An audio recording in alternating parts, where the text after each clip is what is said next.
Yes, this is the fiber laser marker. It is a standard model.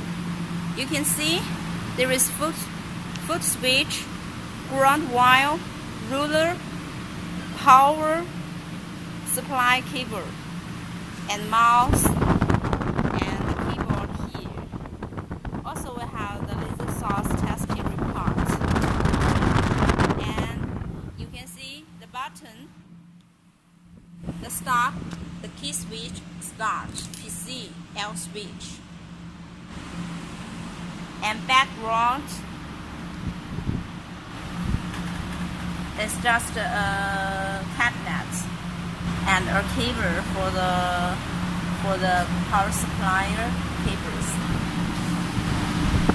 And the computer, we will be take it off and pack it in a carton box. Okay, this is the standard one.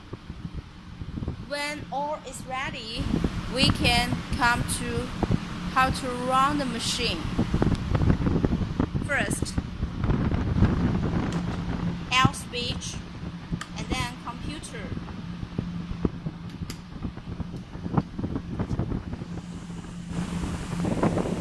And from right to left, computer,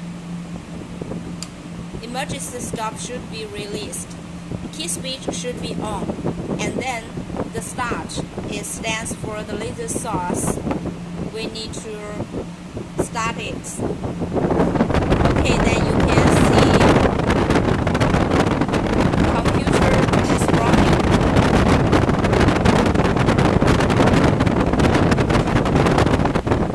It is English version,